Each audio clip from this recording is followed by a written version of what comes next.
this is William Horberg, and I'm Theo Baransky. Thanks for having me today, Theo. You're welcome. Are you ready for the questions? I hope so. Get started. Set. Put my shirt down. You ready? I just have to reposition myself. I'm ready. All right. So number one, what made you want to become a producer? Well, I actually went to music school, Theo, and I thought that initially maybe I'd have a creative life as a musician. But I was living in Boston, and my roommate was running the film society at his university, Tufts University. So I was around all of this film activity all the time, film prints coming in and out of the house, screenings every night, people arguing about their favorite movies and new movies and old movies. And I ended up dropping out of college and I moved back to Chicago, which is my hometown. And I just had this idea that, in Boston there were dozens of theaters that catered to college students and showed old movies and foreign movies and midnight movies and, science fiction film festivals. You had everything. And there wasn't really anything like that in Chicago. And so when I was 19, I opened a movie theater with my best friend from high school. We took over a theater that had been abandoned. It happened to have been owned by Playboy magazine. So it was the Playboy movie theater, and it had like a bunny logo, carpet design.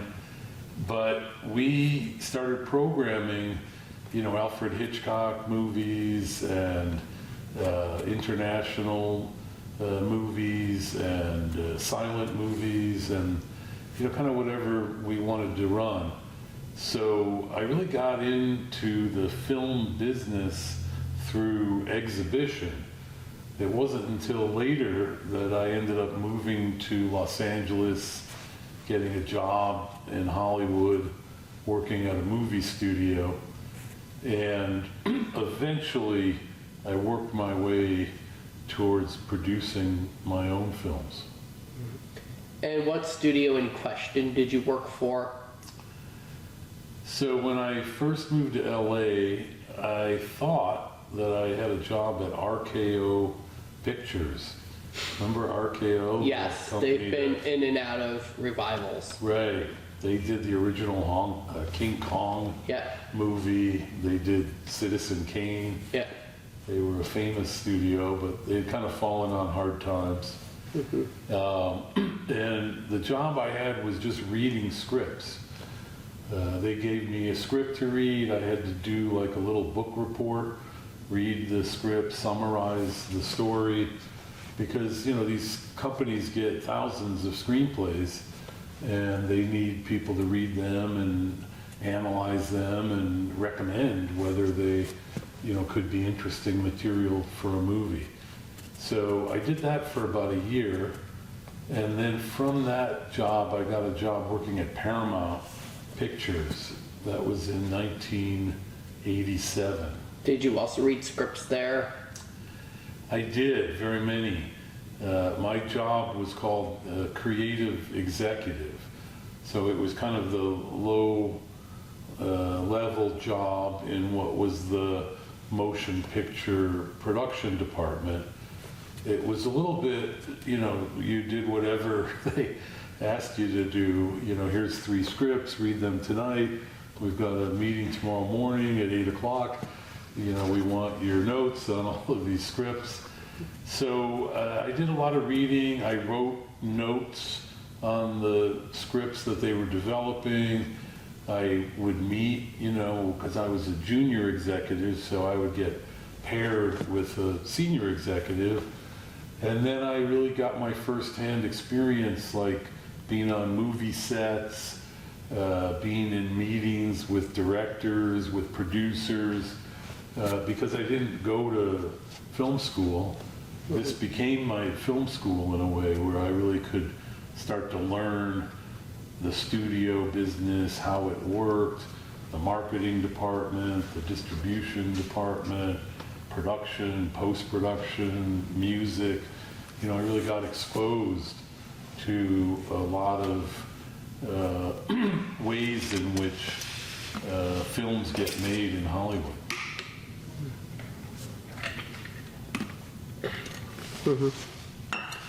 And number two, what places have you visited as a producer? I've been fortunate. I've worked all around the world making movies, from Vietnam to China to Hungary, Serbia, Romania, Italy 3 or 4 times, England, Germany, Spain, many films in Canada, and I'm hoping to do a film this summer in Mexico. So yeah, the business of producing films has really taken me to a lot of far-flung places. That's cool. And what does the producer do? Well, Theo, there's a lot of different people who are credited on movies in some various ways as producers. Executive producers, produced by, co-producer, associate producer. And that really came about because the credit could be given to people as a form of compensation, really. But there has been a big effort over the last 15 years through the Producers Guild of America, which is a kind of group of all the producers who work in film and television, to try to really put a hard job definition on the role of the producer. And the producer is often, you know, the originator of a project. It's a kind of entrepreneurial job. It's a creative job. So you find a story, you find a script, you watch a play, you have an idea of a remake, you hear a podcast, you take the lyrics of a song. You know, an idea for a movie can come from almost anywhere. A writer walks into your office and tells you an idea. Then you're usually involved in developing that idea into a screenplay, working with the writer, trying to make something that really reflects an exciting vision of a movie, a story that you want to keep turning the pages and find out what happens next. Then you're involved in what is called packaging. Who's the director? You know, is it already something that came to you with a filmmaker, or are you out trying to find the right filmmaker to tell this story? And then with the filmmaker, the right actors. And then with what they call the package, which is the script, director, cast, producer, you're always seeking the financing. Yeah. So the financing can come from one place. If it's a big studio movie, you know, Warner Brothers, Paramount, they want to make your movie. Or in the independent world, often you have to put together the financing from investors, from state tax credits, from selling the rights to your movie to various distributors or countries internationally. So a lot of the job is, you know, putting all the pieces together in order to enable the movie to get made, and then supervising the production. You know, you're responsible to whoever's writing a check that you can deliver the movie in the time and money you've been given. And then you're responsible creatively, you know, in terms of the director's vision, your own vision, the tone of the movie, the length of the movie, the quality of the performances. And then you go through editing the movie, working with the composers on the music, the marketing and distribution. So the producer's job is really the entire life cycle of a movie, you know, from origin of idea to delivery to the screen. Yeah. Because I thought the producers had something to do with putting the money into the production. They can. Yeah, there are producers who are financiers. There are producers who come with the talent. You know, they might be the manager of the movie star. There are producers who come what they call line producers, who are more involved in the budgeting, dealing with the unions, the organizational side and logistical side of production. My career has been essentially a creative producer, so I'll hire a line producer to kind of deal with the nuts and bolts, and maybe I'll partner with a producer who's more a manager because they're bringing a movie star, you know, to my project. But what I really described to you is the kind of creative producer who's, you know, generating the project and putting all the pieces together and then seeing it through to the end. So I don't write checks for the movies I make, but I'm constantly what they call dialing for dollars. You know, I'm on the phone trying to sell my projects to the banks, you know, that have the money to make them, which could be a studio, as I said, it could be private investors, it could be international companies. You know, you go wherever you can to find people who believe in your project. Yeah. And number 4, we kind of already touched on this, but what was your relationship with Paramount Pictures? Well, I worked at Paramount for 5 years. I started as a creative executive, and over those years I got promoted, and my last job there was a senior vice president of production.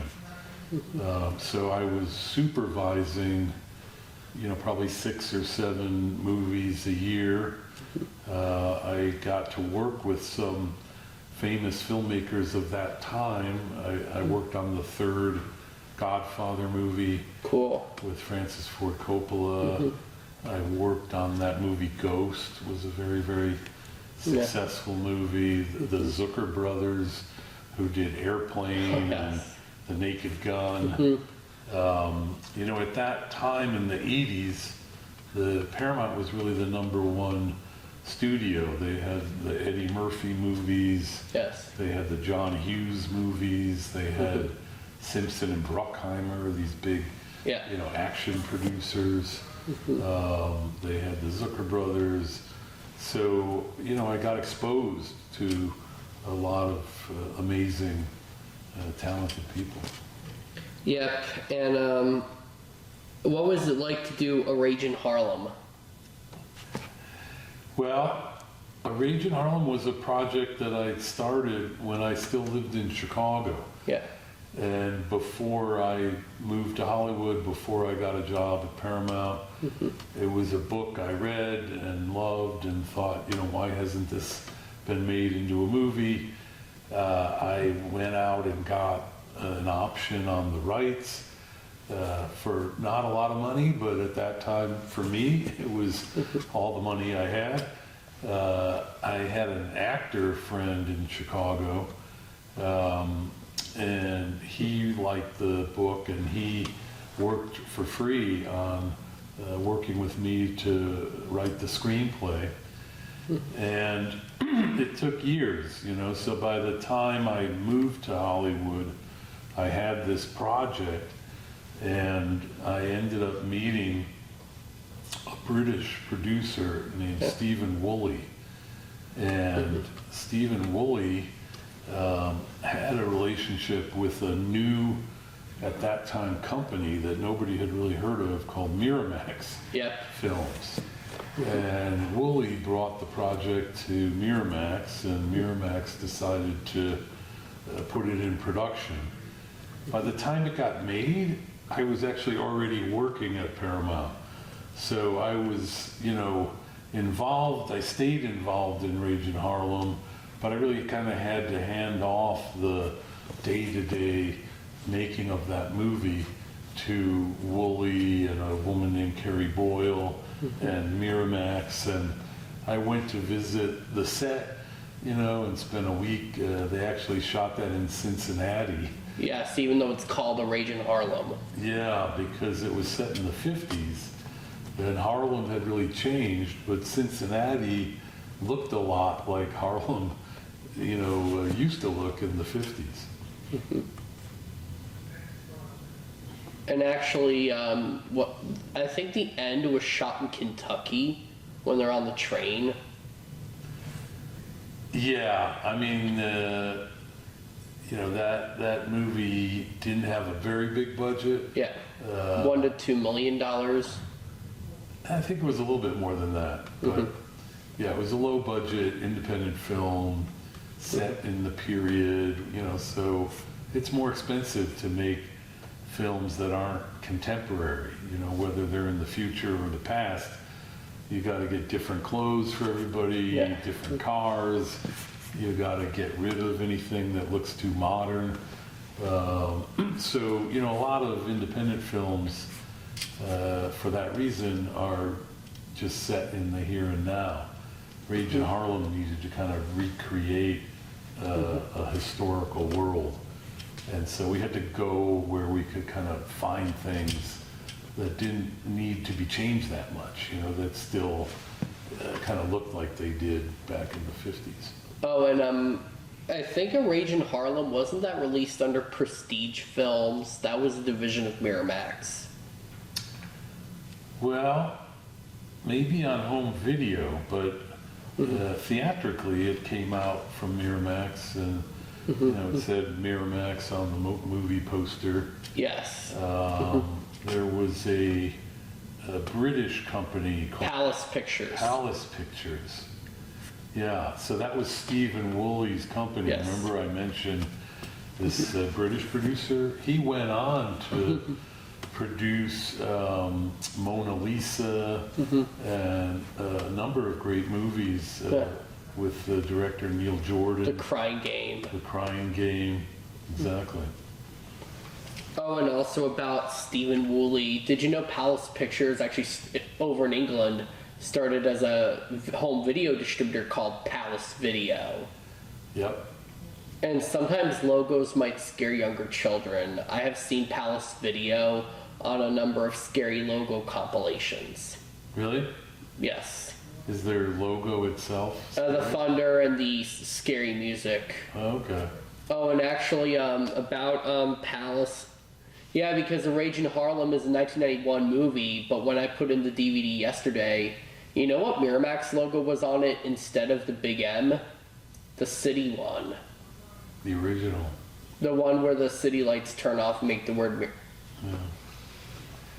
Yeah, well, that was 31 years ago. Oh, actually, they didn't use the city logo in the 90s, in 1991 particularly. The film A Rage in Harlem, if it was released in theaters in 91, it would have had a different Miramax logo. Right. With the big M, with the blue M flying across and it says Miramax. You know more about that than I do. Yes. And actually about Ezra, what was it like to make that movie? Well, Ezra is my new movie. It's coming out at the end of May. And that was a beautiful experience for me. I got a script kind of out of the blue that said Tony Spiridakis was the writer and Tony Goldwyn was the director. They were both people that I knew from when I had a job at Paramount in the 80s, late 80s.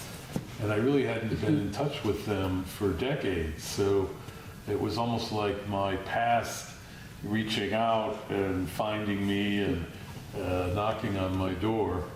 And I didn't know anything about the project, and I opened the script and read it, and I just thought it was very moving, very funny, and mostly very honest.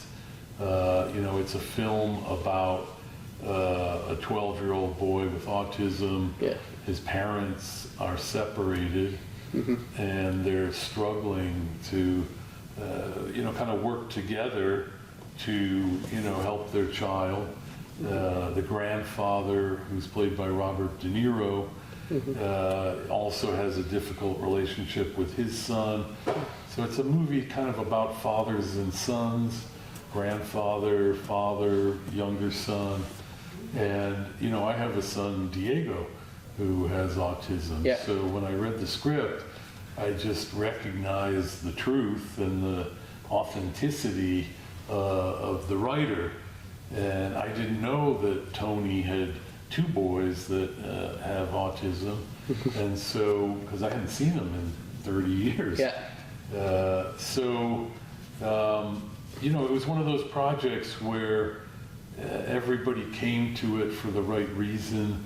Everybody involved, felt very grateful to be involved and to be able to work on a film like this and put something out into the world that, just felt like a more authentic representation of, family dynamics, and dealing with a neurodivergent child. And the movies just had a fantastic reception. We just had a screening Wednesday night in New York at the Real Abilities Film Festival, which is the kind of largest disability organization putting on a film festival in America.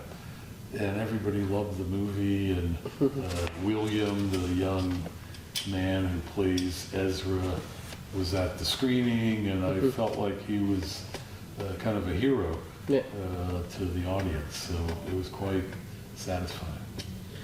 Yeah, and so usually a person from the production company will be the producer. For example, on Miami Blues, did you have a production company on that one? I did. Miami Blues, like Rage in Harlem, was a feature film project that I initiated at a pretty young age when I was still living in Chicago, and I'd kind of printed up business cards that said William Horberg, producer, but I had never produced anything. Yes. So I was, kind of willing myself to be taken seriously as a producer, and I got the rights to those two books, and I was running around, trying to develop scripts and find directors and find money, but honestly, I didn't really know what I was doing. I was, just kind of learning by doing it.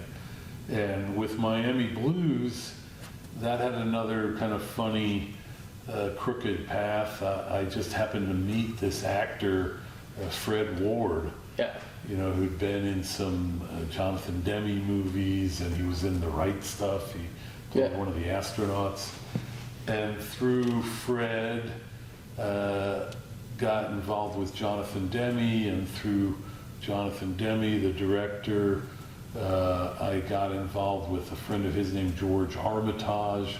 Yes. We brought it to Orion Pictures at that time. Yeah. And Orion ended up making the movie. I was very marginally involved in that production. I was a full-time executive at Paramount. By the time the movie got made, I couldn't really go work on a movie for a rival studio. So Jonathan Demme's company really produced that movie for Orion. Oh, and speaking of Roger Corman, Jonathan Demme actually started his career with him. He did. One of many great directors. Yep. Martin Scorsese, Francis Ford Coppola. Yeah, that was kind of a school from which a lot of talented filmmakers emerged. Yeah. And even actors too. Yeah. It's the only time I ever met James Cameron. Yes. I think he was working on Piranha 2 with Gail Ann Hurd, Yes. who produces the Walking Dead series. Yes. They both started out, making these very low-budget horror movies. And actually, even to that extent about Roger Corman and all the people he has started, or even he's done a lot of movies that are considered rip-offs, in which Piranha is a Jaws rip-off. And actually, the one Battle Beyond the Stars, the man who directed that, Jimmy T. Murakami, illustrated the book The Snowman. Yeah, well, low-budget commercial filmmaking, is often called exploitation films, right? And so they don't think of themselves as ripping anything off. No. They're just taking what's ever going on in the culture at that moment and trying to quickly, put something out to capitalize on a trend, whether it was the rock and roll movies or the Vincent Price horror Or even movies. to that extent, this Roger Corman did one in 1993 called Carnosaur Right. to cash in on Jurassic Park. Right. And actually, Battle Beyond the Star, please understand that I'm not calling these movies rip-offs. I can understand why they might be considered. Because Battle Beyond the Stars is kind of a Star Wars rip-off. Right. And Roger Corman wasn't necessarily ripping it off. He was just cashing in on it. Yeah. Proudly. And for Miami Blues, you are the associate producer. Correct. What is that? That's what happens when you lose control of your project and you're fighting to, get some kind of a credit. But I just didn't really have a lot of leverage in that situation. I'd optioned the book and I'd brought it to certain people and put it together, but as a young guy from Chicago with no producing credits to speak of, I just didn't have the power to, kind of demand a full producer credit. Yeah. And actually about Orion, the funny thing about Paramount and Orion. Did you know Orion was the producer on The Addams Family? But due to declining business, they sent it to Paramount, and Paramount released it in the US and Canada, whereas Orion released it overseas. Not only do I know that, but you're looking at the person who, on the Friday night that Orion decided they were going to sell off their movies, they sent the script to Paramount, and I was given the script to read, to meet with Barry Sonnenfeld, to look at the dailies of the movie, because they were in the middle of shooting the movie, and then, make a recommendation to Paramount to acquire the movie, and then I became the executive at Paramount that was supervising the first Addams Family movie through its completion. So I was I had a front row seat at the history that you're describing. Oh, and actually about one of the paintings I just showed you, Streamline Pictures, their last couple of it, from 1993 to 1996, Streamline Pictures, their tapes went through Orion Home Video. I didn't know that. Yeah, Orion has been resurrected now after many years. It's part of Amazon, MGM, Orion, and they're actually set up to make diverse films. A lot of African American filmmakers. Yes. Foreign filmmakers, that's what they're doing now. Well, that's why Orion Classics existed in the 80s and 90s for the movies that you're talking about. Yeah. And did you go to Southeast Asia to make The Quiet American? I did. The Quiet American is an amazing book that really, in many ways, predicted the Vietnam War, written by Graham Greene, a British author, and it was a kind of an origin story because the French were the colonial power that, occupied Vietnam for many, many years. But then they got defeated and they pulled out of Vietnam, and the U.S. kind of stepped into their place. And Green was there when all these real, historical events were happening in the 50s, and he wrote a novel about it.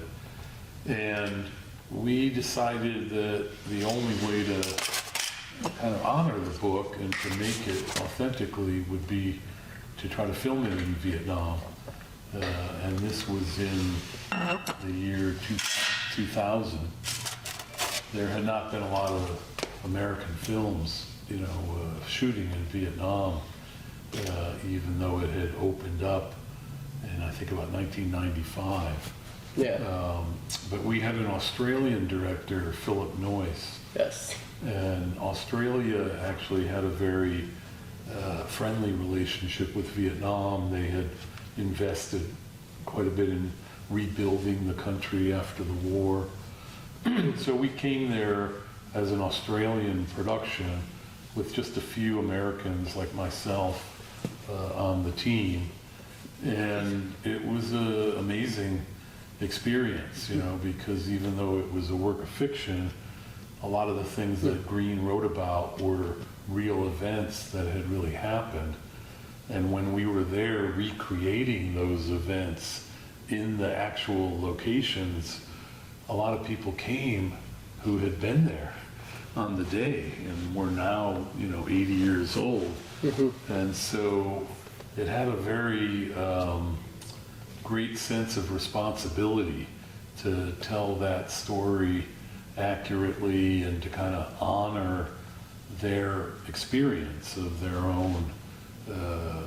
own country's history.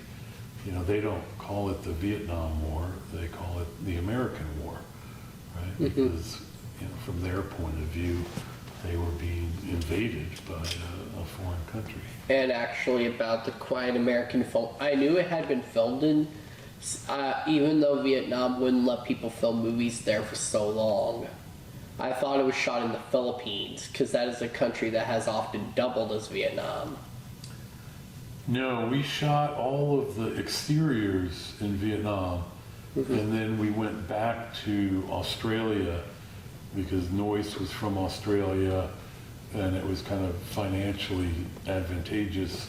So we built our sets on stages in Sydney, Australia, and then... What studio? It was the Fox studio. Cool. And then there was one thing that we had to reshoot, which was the scene at the Watchtower. So we went out to a place called Dave and Doug's Dirt Farm in Australia, and we built that French watchtower. But in the movie, you can't tell that it's not happening in Vietnam. Yeah. And what was it like to make the film Sliding Doors? Sliding Doors came to us through the actor in the film.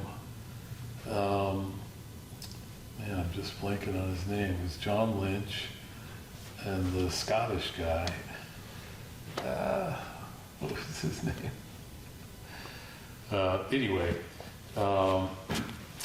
we got a script at my company Mirage, Yes. where I worked with Sidney Pollack and my colleague Lindsay Duran, from a British writer, Peter Howitt. It was his first film as a director, and we really loved the script. It was so original, this idea of one life split in two and kind of telling these parallel stories of what if somebody had made one choice and following the consequences of that choice and the alternative consequences of not making that choice. And we met with him in New York, and we just got excited about trying to make that as really our first independent film made in England.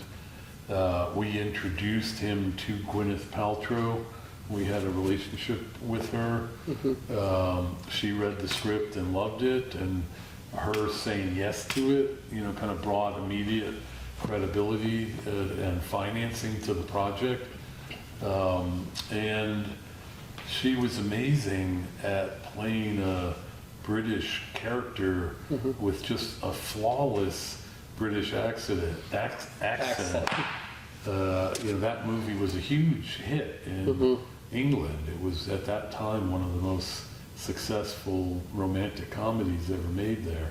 So they really embraced her as being the real deal, even though she's an American actress.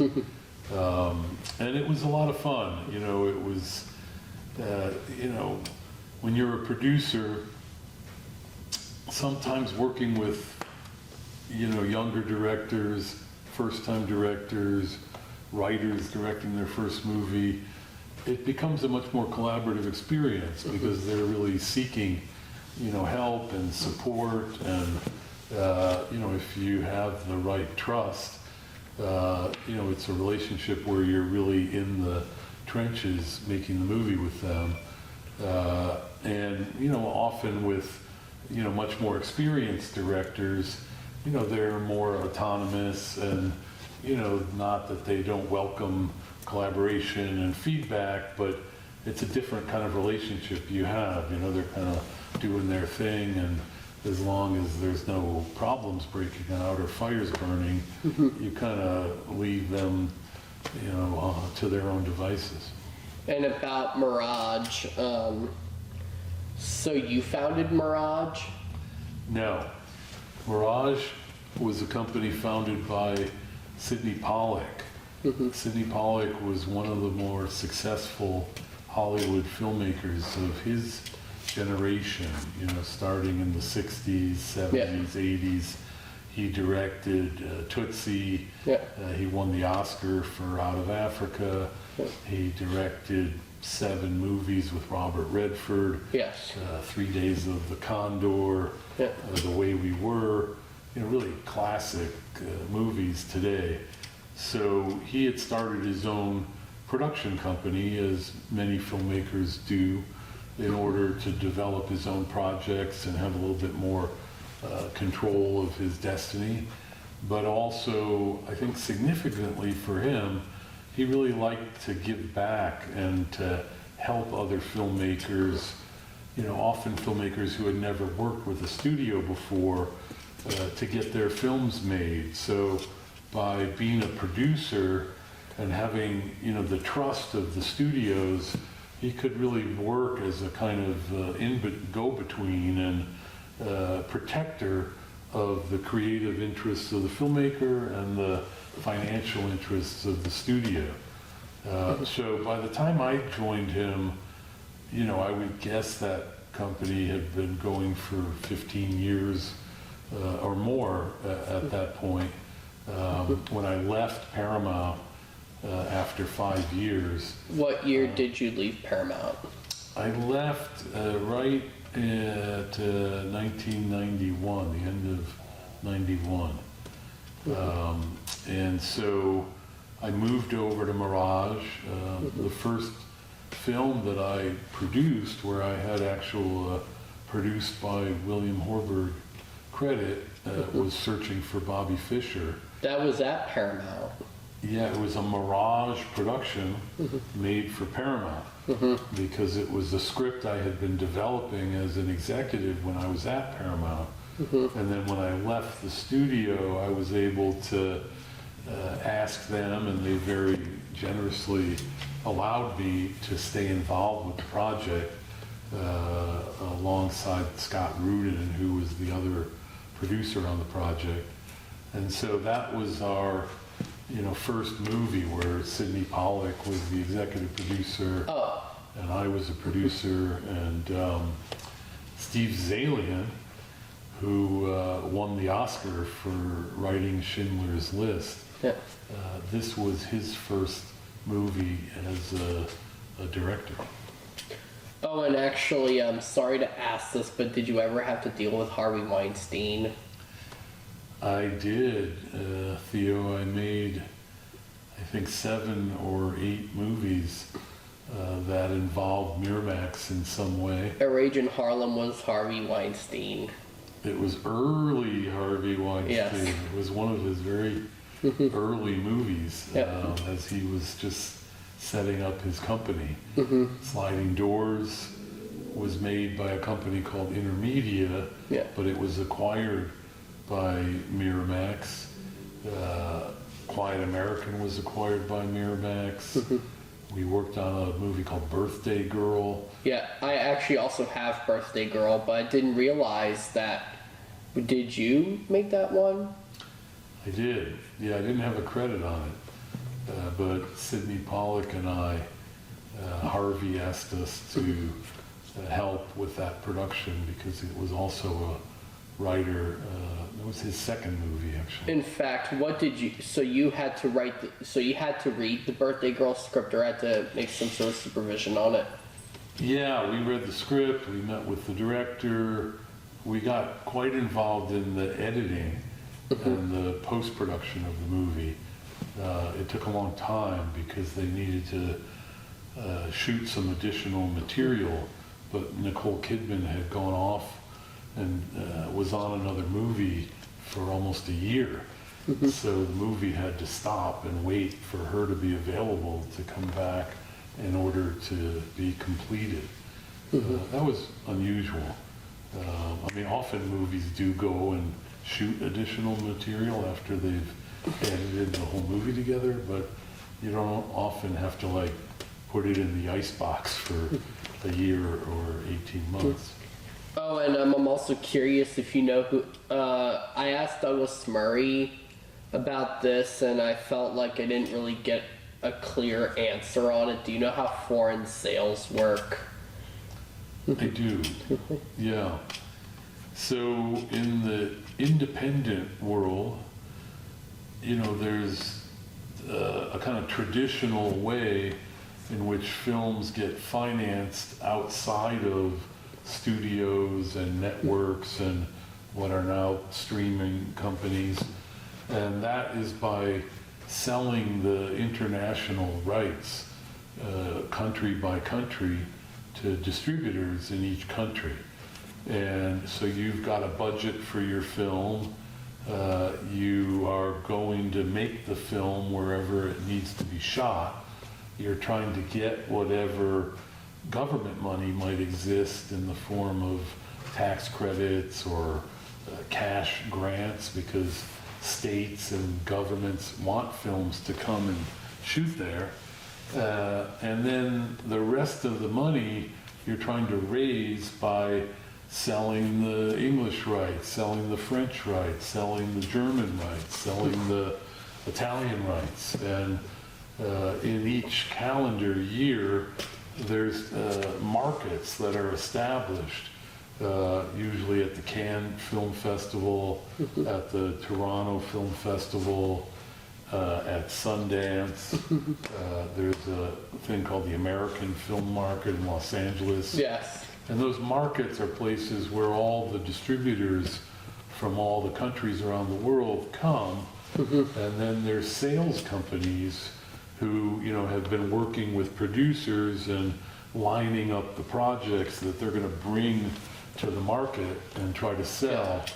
And so you're hoping that because you have a great idea and the right director and exciting cast, that various distributors in these companies are going to compete to try to get the rights to your movie in their territory. So these are called pre-sales because they're buying the movie before the movie was made. In many ways, it's gotten much harder to do that. A lot of films now get sold more after the fact, so they have to get financed more by just private equity and government money, and then the sales come, you know, either off some edited footage of the movie are often not until the movie's finished and it premieres at a film festival. And then the producers are nervously sitting in the back of the theater, hoping that they're going to find distributors who see the commercial potential of their film. And also, because I'm curious if you've ever heard of a company called Majestic Films. I have. Mm-hmm. Yeah, so Guy East Yeah. ran this company, and afterwards he formed a new company called Intermedia. Why did he leave Majestic? These sales companies often have a kind of life cycle. I don't really know the specifics, whether he wanted to leave and maybe start his own business or the company wasn't doing as well. I don't know. Yeah, because the most recent movie I saw Majestic have a credit on was a 2001 movie. I don't know what it was, but Robert Englund, the man from the Nightmare on Elm Street movies, was in it, and I can't remember who else. But I know it probably went straight to video. And it was co-produced by Newmarket. Yeah. Well, Guy East was one of the more famous foreign sales, businessmen. And then his company, Intermedia, they were the financiers of Sliding Doors and also of The Quiet American. So I got to know him quite well. And he was. We showed a Guy East movie here, Into the West. Oh, with Gabriel Byrne. Yes. Did you like it? Yes, it's from Ireland. You know that I have Irish heritage. No, I didn't know that. That's actually why I kind of like Into the West so much. Nice. And about Guy East, Majestic, because Larger Than Life with Bill Murray, even the international posters I've seen, it says Majestic Pictures, but no Majestic logos on any of the posters. Yeah, maybe that was near the end of their. Yeah. Majestic Films actually did make movies after Guy East left, but as I suspected, because they only made a few after he left, they were really struggling financially. And I can assume that the company called it quits in either 2000 or 2001. That makes sense, because I think Intermedia started at around exactly that time. And Overseas Film Group. I don't know that. They were a division of a company called First Look. Yeah, they were one of the smaller. Yes. But First Look, Antonia's Line, won Best Foreign Film at the Oscars. I never saw it.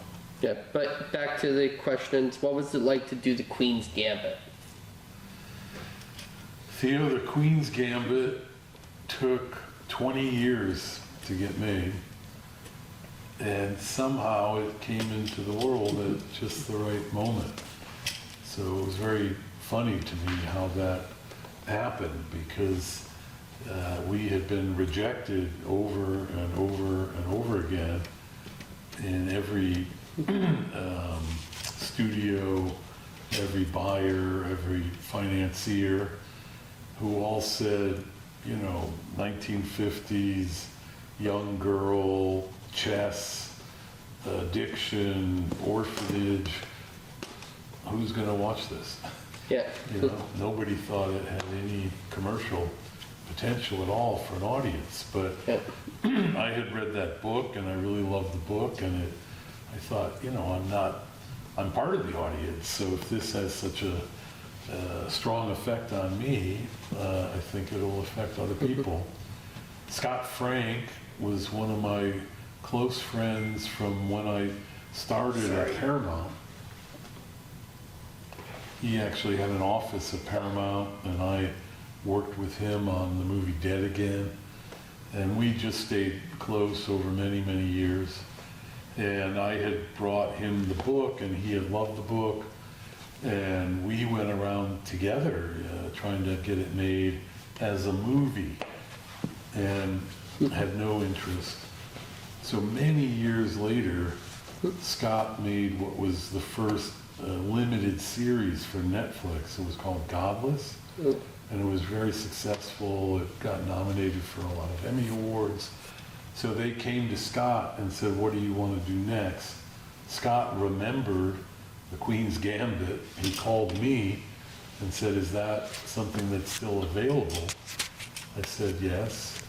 And he said, you know, the way to do this is actually to do it as a longer story. And now that there's a market where they're making these 6-hour, 8-hour series, you know, we don't have to keep trying to make this as a movie, because in a way that was the problem. And so I give credit, you know, kind of reinvented it in terms of the format. And by doing that, it was something that, you know, not only Netflix wanted to invest in and make, but, you know, in casting Anya Taylor-Joy and Scott doing such a great job, you know, writing and directing it, it became a global hit. You know, it was just a phenomenon. It was, at that time, the most watched show in Netflix history. Yes, and actually about when it comes to foreign sales, even Majestic Films, you know, some other Little Bird who made Into the West was a client of Majestic Films for foreign sales. I didn't know that. In fact, Allied Filmmakers was another client. Okay. Owned by film producer Jake Eberts. Yep, I know of Jake. But Queen's Gambit had no foreign sales because the streamers, you know, typically take the worldwide rights. So that came out, I think, in 190 countries in 35 languages, all on one night. You know, so I'd never had that experience before as a producer.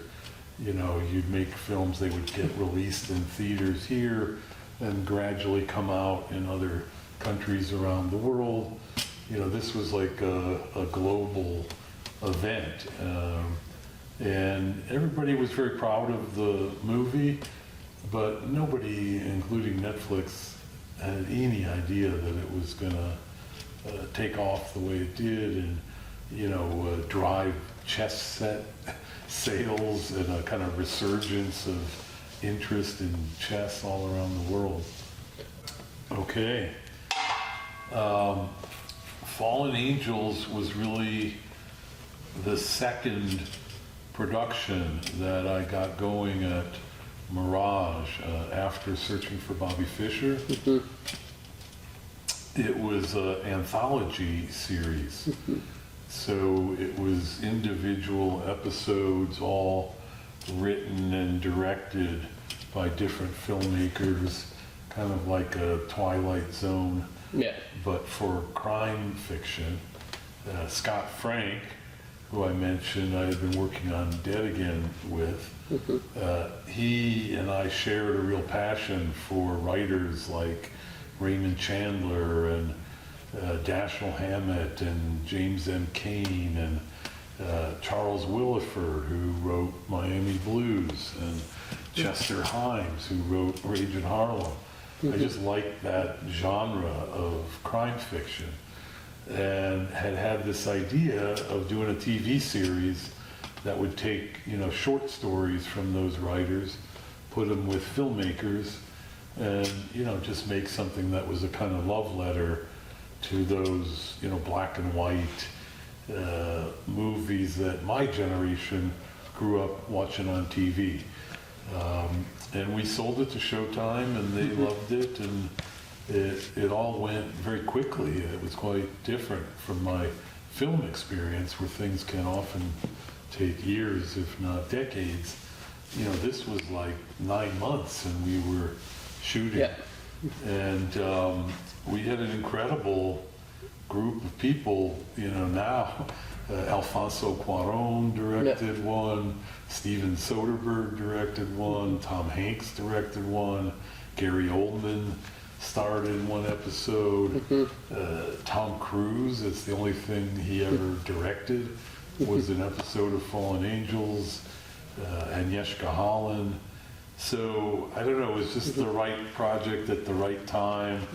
I think because Sidney Pollack was so trusted that other filmmakers were kind of happy to come in on a show that, you know, he was overseeing, that they felt, you know, it would be a quality show. And it actually got picked up for a second season. So we did 2 years of Fallen Angels. Unfortunately, it never came out on DVD. Yeah. The rights were very complicated. There were many companies involved. And it was one of those things that kind of fell through the cracks. You know who released the VHS of Fallen Angels? I don't remember. Polygram Video. Well, Polygram was one of those companies. Yeah. Because my partner was this company called Propaganda. Yes. They were owned by Polygram. So, yeah, I wish that was something people could see today, because you know, we had so many great actors, and Benicio del Toro was in one. Yeah. And I'm actually curious, why was it called propaganda films if none of the movies they made are really propaganda? Well, it wasn't my company. I don't know that I could really answer that. I think that it was meant, you know, to be a bit provocative. Yeah. Their logo and design was kind of counterculture, I would say. Yep. And what was it like to make Death at a Funeral? Theo, Death at a Funeral was a totally unique experience because I made the same movie twice within a couple of years. So I made a British version with Frank Oz and a wonderful ensemble of actors from England who were mostly unknown in America. They were, you know, actors from British television, and it was just a screamingly funny farce, and it did quite well. Which one did you make with Frank Oz? The British film. And then after it was released in America, I got a call out of the blue from Chris Rock, and he said, "Bill, I saw Death at a Funeral. I love the movie. I think I'm the only black person in America who's ever seen it or heard of it. And I think it would lend itself to an African American remake of basically the same film, and we could put it out here as a brand new film."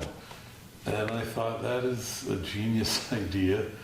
So he and I went to a division of Sony called Screen Gems. Yeah. We just gave them the DVD of the British movie and said, "This movie with Chris Rock, we want to make it here." And the guy called us the next day and said, "Let's do it." And we were shooting, I don't know, like 6 months later. It was totally surreal. But same script, different director, different cast, totally different movie. You could really teach a class in directing by just looking at, you know, the choices Frank Oz made in casting, the choices that Neil LaBute made. And, you know, they have scene after scene after scene in common. But because Oz really cast actors and played everything straight, that the situations where the comedy came from. Chris Rock is one of the great comedians, and Tracy Morgan and Martin Lawrence, all these guys were stand-up comedians. Yes. So they're like telling jokes, and their rhythm is telling jokes, you know, and not just being kind of dramatic actors in character. And ironically, the British movie, I think it did about $8 million in America, and maybe like $37 million in the rest of the world. Yeah. And the Chris Rock movie did $37 million in America and $8 million in the rest of the world. So financially, they had almost exactly the same result, but just for two, you know, very different audiences. And actually, Sydney Kimmel Entertainment. What was it like working there? Yeah, I ran Sidney Kimmel's company for 3 years with a man named Jim Tauber, who had been at Propaganda. Yeah. He had followed, we kind of joined together to go over to Kimmel, and it was amazing. You know, we made 13 movies in 3 years, so it was kind of a peak moment in Hollywood in terms of independent film production and distribution. There were a lot of labels, you know, that were looking for non-studio project. I'd say it was almost like peak era for the baby boomers who were, you know, consuming these movies theatrically and on DVD and home video. And we, you know, had a great run. We made Lars and the Real Girl and United 93 and The Kite Runner, Death at a Funeral. So it was a very active time in my career. Oh, and speaking of Sony, I'm also curious if you've ever heard of Destination Films. Destination, not Dimension. Destination. Which actually, Destination Films trivia.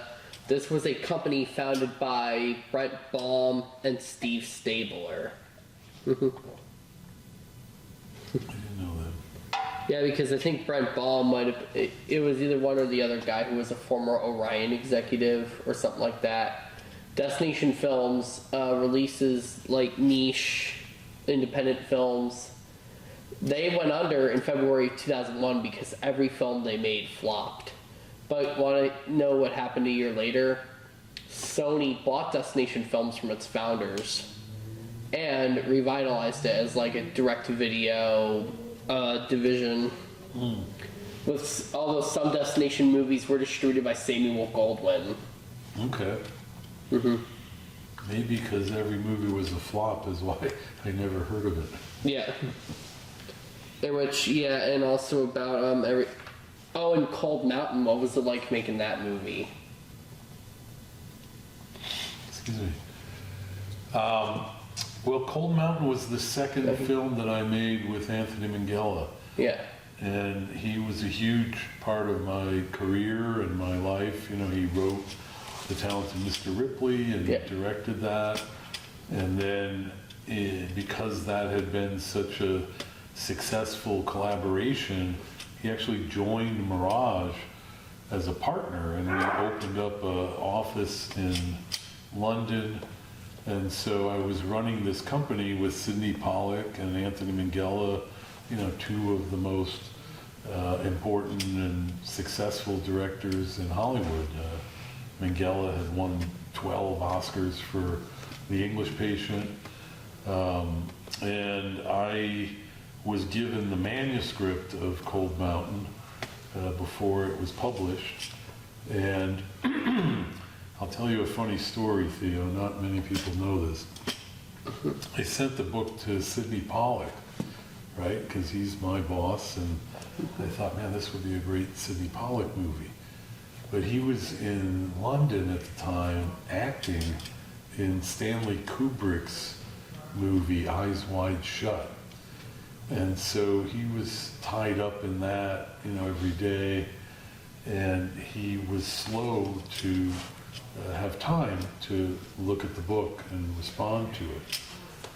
Minghella then was given the book by Michael Ondaatje, who wrote The English Patient, and called me and said, you know, I'm reading this book called Mountain. And I said, well, I read it. It's incredible.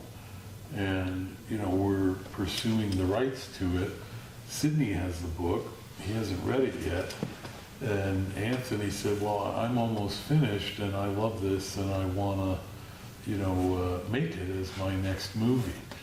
So I called Sidney and said, you know, the book that's sitting in your trailer there at Pinewood is turning into a very competitive situation. I heard Brad Pitt is interested. I heard Jonathan Demme's interested. Anthony loves it and wants to do it. And Sydney said, that's great. Let's do it, with Anthony. So we ended up talking to the author. We made a bid. It was kind of an auction to get the rights, and we won. And so Mirage had this book. Anthony Minghella is going to write and direct it. And then Sydney finally says, I better read this. So he reads the book, and he calls me up, and he says, Bill, why am I not directing this book? This is a movie that I should be doing. I said, Sydney, I said it to you. You were sitting on it for weeks. I was begging you to read it. And that was my instinct too. He goes, well, I hired you, this is my company. I'm thinking, man, I'm going to get fired, because Minghella's got this book. And then Stanley Kubrick overhears all of this, and he goes and says to Sydney, you know how hard it is to find a great story, Sydney? He said, if this was me, I would just fire the guy, fire Minghella, and grab the rights yourself and take this book away from him. And Sydney, was not that person. He wasn't going to do that. And, Anthony was our partner, and we were all very close friends. And so I think he, always had a little bit of, buyer's regret that, it wasn't a movie that he got to make. And I felt like I had dodged a bullet, because I was either going to get fired, or if Sydney had chosen to fire Minghella, it would have ended, our relationship with him and our company. But I just tell you all that, because Hollywood's a funny place, and when it comes to competition, when it comes to, if there's a great idea for a movie, people can be very ruthless in their pursuit of that. Mm-hmm. Yep, and Heaven from 2002. So Heaven was a script that was written by a man named Krzysztof Kieslowski, Yes. who was one of the great Polish filmmakers of his generation. And his masterpiece is a 10-part series for Polish television called The Decalogue. He got a lot of notoriety here because he made a trilogy called Red, White, and Blue. Yes. And Harvey Weinstein distributed those movies. They, got a lot of Oscar nominations. And you know that I have a box set of those movies. Oh, yeah, I love those films. So his plan was to follow that with another trilogy of Heaven, Hell, and Purgatory. And he wrote the screenplay for Heaven, and he wrote a treatment of the movie Hell. And then he had a heart attack and died, tragically, at a pretty young age. I think he was 55 or something. So the French producer had this unproduced Kieslowski script. Harvey had an interest in it. They had given it to the German director, Tom Tykwer. I think isn't it Twyker? No, it's Tykwer. Tykwer. And the W in German is pronounced like a V. Yeah. So it's Tom Tykwer. And he had made a movie called Run Lola Run. Yes. Which got him a lot of fans. Yeah. And Harvey had given him the Kieslowski script. And then he asked Minghella and Sydney and I if we would get involved and help produce that movie. Again, because Tom had never worked with an American company. He was a, kind of very successful director in Germany. I think Tom wanted some protection from Harvey and, the studio system So I was really sent in to be Tom's producer on the American side. He had a German producer on his side. And we all went to Italy with Kate Blanchett and Giovanni Ribisi.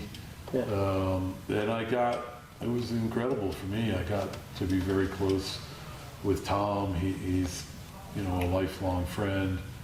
And sadly, the movie got finished and was just about to come out when 9/11 happened. And because the movie is about a woman who commits an act of terrorism, putting a bomb in an office complex, trying to kill somebody she felt was responsible for killing her husband, but she ends up killing an innocent person. That was the whole moral dilemma of the script.